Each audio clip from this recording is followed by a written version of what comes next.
मेरे प्यारे साथियों नमस्कार।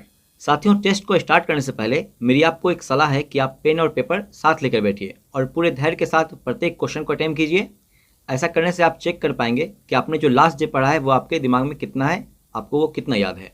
फ्रेंड्स, इस टेस्ट के क्वेश्चंस को इस तरह से प्रिपेयर किया गया है कि जिससे आप बिहार दरोगा, पीटी और मेंस, बिहार पुलिस सिपाही, यूपी पुलिस की परीक्षा हो गई, या साथियों अगर आप बिहार एसएससी 10+2 लेवल की तैयारी कर रहे हैं, या बीएसएससी सीजीएल की तैयारी में आप लगे हैं फ्रेंड्स, या फिर आप बीपीएससी या बीपीएससी टीचर की परीक्षा की तैयारी कर रहे हैं, तो आप यहाँ डेली टेस्ट के द्वारा अपनी तैयारी को और बेहतर ढंग से कर पाएंगे। फ्रेंड्स, आप जो क्वेश्चंस यहाँ अटेम्प्ट करेंगे उनमें से आपने कितने सही किए हैं आपको यह कमेंट में लिखना है। और कल के टेस्ट के लिए कौन कौन से खास टॉपिक्स को पढ़ना है यह टेस्ट के बाद इन में आपको स्क्रीन पर दिख जाएगा। आप इसका स्क्रीनशॉट लेकर रख लीजिए और अगले टेस्ट के लिए खुद को प्रिपेयर कर लीजिए। तो आइए फ्रेंड्स स्टार्ट करते हैं। आज के टेस्ट का फर्स्ट क्वेश्चन देखते हैं। फर्स्ट क्वेश्चन कह रहा है कि माइकोलॉजी के अंतर्गत निम्नलिखित में से किसका अध्ययन किया जाता है। माइकोलॉजी के अंतर्गत किसका अध्ययन किया जाता है? ऑप्शन है, ऑप्शन ए रेशम कीट, ऑप्शन बी है कवक, ऑप्शन सी है शैवाल और ऑप्शन डी है मछली। लास्ट डे जो आपने पढ़ा है, जो आपको सही लग रहा है उसके अनुसार उसे आप अपने ओएमआर शीट में कलर कर लीजिए, या आप अगर नंबरिंग करके लिख रहे हैं तो इसमें से जो आपको सही लग रहा है ऑप्शन आप उसे अपने कॉपी में नोट कर लीजिए। आगे देखते हैं। क्वेश्चन नंबर 2 है, निम्नलिखित में से किनके द्वारा आनुवांशिकता के सिद्धांत का प्रतिपादन किया गया। निम्नलिखित में से किसके द्वारा आनुवांशिकता के सिद्धांत का प्रतिपादन किया गया? ऑप्शन ए है मेंडल, ऑप्शन बी है Hugo de Vries, option C है लैमार्क और ऑप्शन डी है डार्विन। जो आपको सही लग रहा है उसे आप नोट कीजिए। आगे देखते हैं। Question number 3। क्वेश्चन नंबर 3 पूछ रहा है कि कवक की कोशिका भित्ति किसकी बनी होती है। कवक की कोशिका भित्ति किसकी बनी होती है? ऑप्शन ए है सेल्यूलोज, ऑप्शन बी है कार्बोहाइड्रेट, ऑप्शन सी है मोनोसैकेराइड और ऑप्शन डी है काइटिन। कवक की कोशिका भित्ति किसकी बनी होती है? आगे देखिए। Question number 4। निम्नलिखित में से किसे फादर ऑफ टैक्सोनॉमी भी कहा जाता है। फादर ऑफ टैक्सोनॉमी किसे कहा जाता है? ऑप्शन ए है कैरोलस लिनियस, ऑप्शन बी है न्यूटन, ऑप्शन सी है आइंस्टीन और ऑप्शन डी है वाटसन एवं क्रिक। जो आपको सही लग रहा है विकल्प उसे आप नोट कीजिए। आगे देखते हैं। Question number 5। सरसों का वैज्ञानिक नाम कौन सा है। सरसों का वैज्ञानिक नाम कौन सा है? ऑप्शन ए है पाइसम सेटिवम, ऑप्शन बी है ट्रेटिकम एस्टिवम, ऑप्शन सी है ब्रेसिका कैम्पेस्ट्रिस और ऑप्शन डी है ओराइजा सेटिवा। जो ऑप्शन सही लग रहा है आपको आप उसे सिलेक्ट करके अपने नोटबुक में उस ऑप्शन को लिख लीजिए। अगला क्वेश्चन देखते हैं। क्वेश्चन नंबर 6 है, एपी कल्चर निम्नलिखित में से किसका अध्ययन है। एपी कल्चर निम्नलिखित में से किसका अध्ययन है? ऑप्शन है मधुमक्खी पालन का, बंदर पालन का, मत्स्य पालन का या मछलियों का अध्ययन है। एपी कल्चर निम्नलिखित में से किसका अध्ययन है? आगे देखिए। Question number 7। कोशिका के अध्ययन का विज्ञान क्या कहलाता है। कोशिका के अध्ययन का विज्ञान क्या कहलाता है? ऑप्शन ए है हिस्टोलॉजी, ऑप्शन बी है साइटोलॉजी, ऑप्शन सी है ऑफियोलॉजी और ऑप्शन डी है सिल्वीकल्चर। कौन सा विकल्प सही लग रहा है आपको उसे सिलेक्ट कीजिए और अपने आंसर कॉपी में नोट कीजिए उस विकल्प को। आगे देखते हैं। क्वेश्चन नंबर 8 है, जीव द्रव में अकार्बनिक एवं कार्बनिक यौगिक का अनुपात कितना होता है। जीव द्रव में अकार्बनिक एवं कार्बनिक यौगिक का अनुपात कितना होता है? ऑप्शन ए है 81:19, ऑप्शन बी है 19:81, ऑप्शन सी 11:10, ऑप्शन डी है 7:41। चारों ऑप्शन में से कौन सा सही है? आगे देखते हैं। क्वेश्चन नंबर 9 है, संसार की सबसे छोटी कोशिका माइकोप्लाज्म गैलीसेप्टिकम यह निम्नलिखित में से किसकी कोशिका है। माइकोप्लाज्म गैलीसेप्टिकम दुनिया की सबसे छोटी कोशिका है और प्रश्न में पूछ रहा है कि यह किसकी कोशिका है। विकल्प दिया गया है। ए है शुतुरमुर्ग, बी है विषाणु, सी है प्रोटोजोआ और डी है जीवाणु। किसकी कोशिका है यह? आपने जो लास्ट डे पढ़ा है उसी से रिलेटेड क्वेश्चन है यह। रिकॉल कीजिए और सही विकल्प को सिलेक्ट करके अपने आंसर कॉपी में नोट कर लीजिए। आगे देखिए क्वेश्चन नंबर 10, जीवाणुओं में किस प्रकार की कोशिका पाई जाती है? जीवाणुओं में किस प्रकार की कोशिका पाई जाती है? ऑप्शन ए है प्रोकैरियोटिक कोशिका, ऑप्शन बी है यूकैरियोटिक कोशिका, ऑप्शन सी है ए और बी दोनों, और ऑप्शन डी है इनमें से कोई नहीं। अगला क्वेश्चन है क्वेश्चन नंबर 11, जीवाणु की कोशिका भित्ति निम्नलिखित में से किसकी बनी होती है? जीवाणु की कोशिका भित्ति किसकी बनी होती है? Option A chitin, option B cellulose, option D peptidoglycan और ऑप्शन सी है आयन। प्रश्न है कि जीवाणु की कोशिका भित्ति किसकी बनी होती है? अगला प्रश्न है कोशिका झिल्ली डैश से बनी होती है। कोशिका झिल्ली किससे बनी होती है प्रश्न पूछ रहा है। ऑप्शन ए है प्रोटीन, ऑप्शन बी है फॉस्फोलिपिड प्रोटीन, ऑप्शन सी फॉस्फोप्रोटीन और ऑप्शन डी है वसा। सही आंसर सेलेक्ट कर लीजिए। आगे बढ़ते हैं क्वेश्चन नंबर 13 देखिए, निम्नलिखित में से किसे प्रोटीन की फैक्ट्री भी कहा जाता है? निम्नलिखित में से किसे प्रोटीन की फैक्ट्री कहा जाता है? ऑप्शन ए तारककाय, ऑप्शन बी है माइटोकॉन्ड्रिया, ऑप्शन सी है राइबोसोम और ऑप्शन डी है गोल्जी काय। प्रश्न पूछ रहा है कि प्रोटीन की फैक्ट्री किसे कहा जाता है? अगला क्वेश्चन देखिए क्वेश्चन नंबर 14, निम्नलिखित में से किसे कोशिका का श्वसन स्थल किसे कहा जाता है? ऑप्शन ए है माइटोकॉन्ड्रिया, ऑप्शन बी है राइबोसोम, ऑप्शन सी है अंतःद्रव्य जालिका और ऑप्शन डी है तारककाय। जो ऑप्शन आपको सही लग रहा है उस ऑप्शन को नोट कर लीजिए। आगे बढ़ते हैं अगला क्वेश्चन देखते हैं क्वेश्चन नंबर 15। क्वेश्चन नंबर 15 कर रहा है कि क्लोरोप्लास्ट में निम्नलिखित में से कौन सा एक नहीं पाया जाता है? क्लोरोप्लास्ट में कौन सा नहीं पाया जाता है? चारों विकल्प में कौन सा है जो क्लोरोप्लास्ट में नहीं पाया जाता, यह पूछ रहा है। ऑप्शन ए में है मैग्नीज, ऑप्शन बी में लोहा है और ऑप्शन सी तांबा और ऑप्शन डी है एल्युमिनियम। क्लोरोप्लास्ट में कौन सा एक नहीं पाया जाता है, यह आपको सिलेक्ट करना है। आगे देखिए क्वेश्चन 16, पत्तियों का रंग पीला होने का कारण क्या है? पत्तियों का रंग जो पीला हो जाता है उसका कारण क्या है पीला होने का? ऑप्शन ए है कैरोटीन का निर्माण होना, ऑप्शन बी है जैंथोफिल का निर्माण होना, ऑप्शन सी है लाइकोपिन का निर्माण होना, ऑप्शन डी है बीटानिन का निर्माण होना। पत्तियों का पीला रंग होने का कारण पूछ रहा है।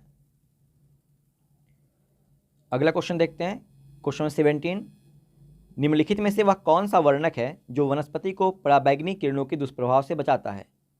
वह कौन सा वर्णक है जो वनस्पति को पराबैंगनी किरणों के दुष्प्रभाव से बचाता है? ऑप्शन ए है पर्णहरित, option B carotenoid, option C है फाइकोसाइनिन और ऑप्शन डी है प्लास्टिड।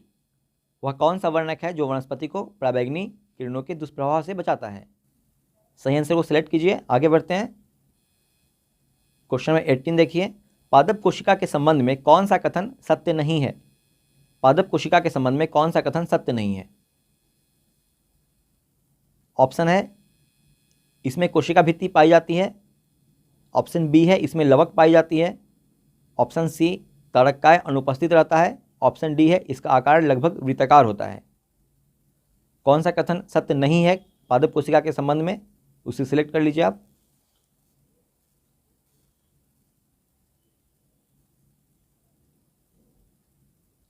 अगला क्वेश्चन देखिए क्वेश्चन नंबर 19, जनन कोशिकाओं में किस प्रकार का विभाजन होता है? जनन कोशिकाओं में किस प्रकार का विभाजन होता है? ऑप्शन यहाँ दिया है, ऑप्शन ए में है सूत्री विभाजन, ऑप्शन बी समसूत्री विभाजन, ऑप्शन सी है अर्धसूत्री विभाजन और ऑप्शन डी है इनमें से कोई नहीं। प्रश्न है कि जनन कोशिकाओं में किस प्रकार का विभाजन होता है?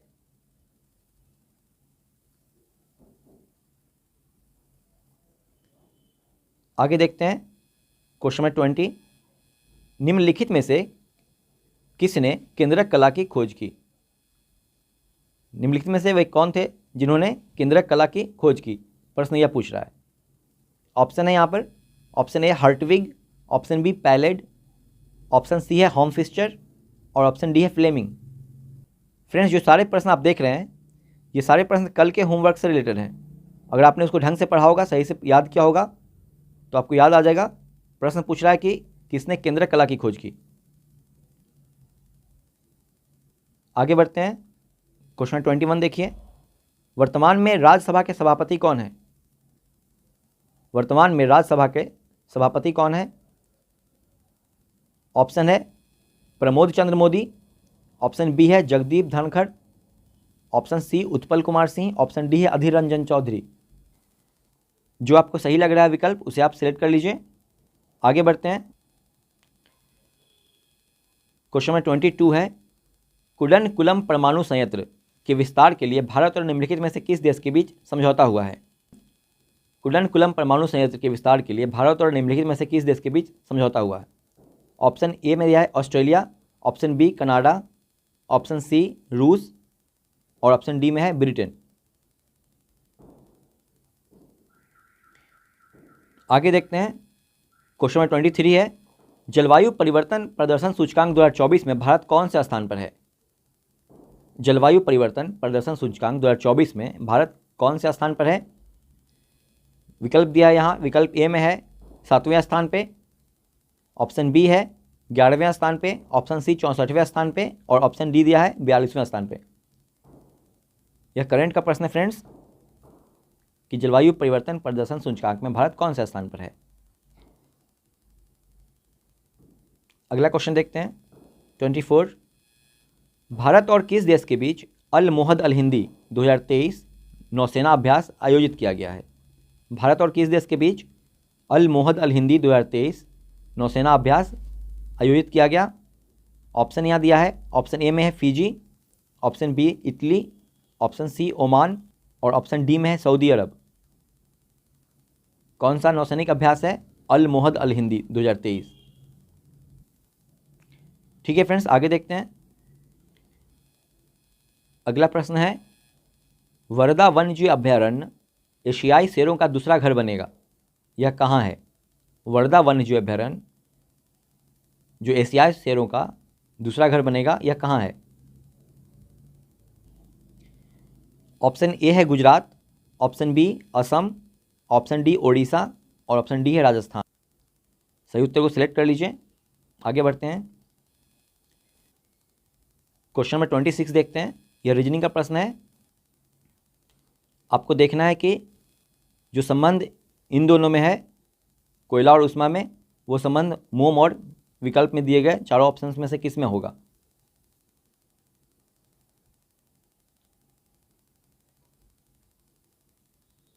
जो आपको सही लग रहा है, जो संबंध सही बैठ रहा है, उसे आप उस विकल्प को नोट कर लीजिए। आगे देखते हैं,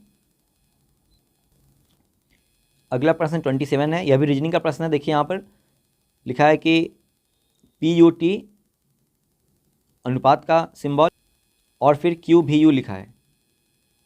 इन दोनों में जो रिलेशन है वही रिलेशन आपको खोजना है, T और अगला किस में होगा। ठीक है फ्रेंड्स, आगे देखते हैं। अगला प्रश्न देख रहे हैं 28। यह भी रीजनिंग का प्रश्न है। डॉक्टर और मरीज, डॉक्टर से जो मरीज का संबंध है वही वकील से किसका होगा। दिए गए विकल्प में से आपको देखना है कि वकील किससे संबंधित है। अगला क्वेश्चन 29 जो है वो मैथ का प्रश्न है। आपको इसे हल करना है और हल करने के बाद जो आंसर आप ला रहे हैं उसे आपको अपने OMR शीट में कलर कर लेना है।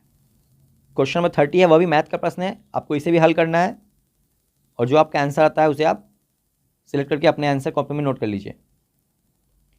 अब आगे देखते हैं फ्रेंड्स, आपने जो अभी तक सही किया या गलत किया है, कितने आपके सही हुए कितने गलत हुए, आगे इसका आंसर की दिया गया है। आइए देखते हैं आंसर की को, उससे आप मैच कर लीजिए। ऊपर के 30% में से कितने आपके सही हुए आप देख लीजिए।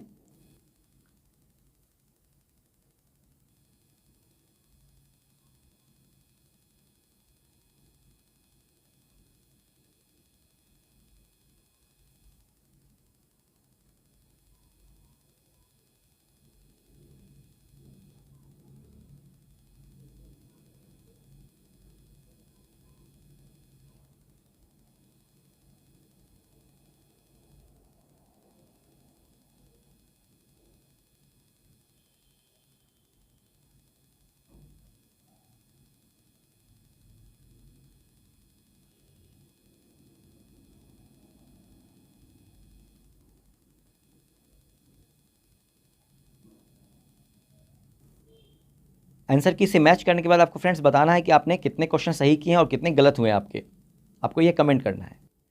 फ्रेंड्स आगे के वीडियो में 300 प्रश्न के सॉल्यूशन बताए गए हैं, आप उसे भी देखिए और रिवीजन कर लीजिए सारे प्रश्नों को एक बार फिर से।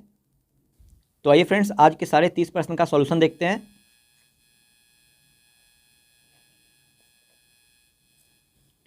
पहला प्रश्न था कि माइकोलॉजी के अंतर्गत निम्नलिखित में से किसका अध्ययन किया जाता है। माइकोलॉजी के अंतर्गत किसका अध्ययन किया जाता है? सही उत्तर है ऑप्शन बी, कवक का अध्ययन। माइकोलॉजी के अंतर्गत कवक का अध्ययन किया जाता है। और यहाँ लिखा है रेशम कीट, तो आप ये भी जान लीजिए कि रेशम कीट पालन का अध्ययन सेरीकल्चर के अंतर्गत किया जाता है। सेरीकल्चर के अंतर्गत रेशम कीट पालन का अध्ययन किया जाता है। और शैवाल का अध्ययन किया जाता है फ्रेंड्स, ये फाइकोलॉजी के अंतर्गत। फाइकोलॉजी, शैवाल का अध्ययन फाइकोलॉजी के अंतर्गत। और फ्रेंड्स कवक का अध्ययन किया जाता है माइकोलॉजी के अंतर्गत। और मछली पालन का अध्ययन किया जाता है इक्थियोलॉजी। इक्थियोलॉजी के अंतर्गत मछली पालन का अध्ययन किया जाता है। अगला क्वेश्चन देखिए। अगला क्वेश्चन था कि निम्नलिखित में से किनके द्वारा आनुवंशिकता के सिद्धांत का प्रतिपादन किया गया। आनुवंशिकता के सिद्धांत का प्रतिपादन किया गया है ग्रेगर जॉन मेंडल के द्वारा। ऑप्शन ए सही हो जाएगा। और ह्यूगो डुब्रिज ने उत्परिवर्तनवाद का सिद्धांत दिया था ह्यूगो डुब्रिज ने। और चार्ल्स डार्विन ने विकासवाद का सिद्धांत दिया था, यह भी याद रखिए। आगे बढ़ते हैं। कवक की कोशिका भित्ति किसकी बनी होती है? कवक की कोशिका भित्ति किसकी बनी होती है? सही उत्तर है इसका काइटिन की। कवक की कोशिका भित्ति जो बनी होती है वह काइटिन की बनी होती है। अगला क्वेश्चन देखिए। निम्नलिखित में से किसे फादर ऑफ टैक्सोनॉमी भी कहा जाता है? किसे फादर ऑफ टैक्सोनॉमी कहा जाता है? सही उत्तर है इसका कैरोलस लिनियस। टैक्सोनॉमी मतलब वर्गीकी के पिता किन्हें कहते हैं? तो कैरोलस लिनियस को कहते हैं। वाटसन एवं क्रिक के बारे में जान लीजिए कि वाटसन एवं क्रिक ने डीएनए की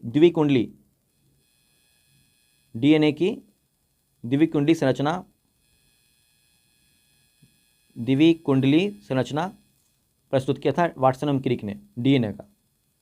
आगे देखिए। क्वेश्चन नंबर 5 है कि सरसों का वैज्ञानिक नाम कौन सा है? सरसों का वैज्ञानिक नाम कौन सा है? सही उत्तर है इसका ब्रेसिका कैम्पेस्ट्रिस। सरसों का वैज्ञानिक नाम है ब्रेसिका कैम्पेस्ट्रिस।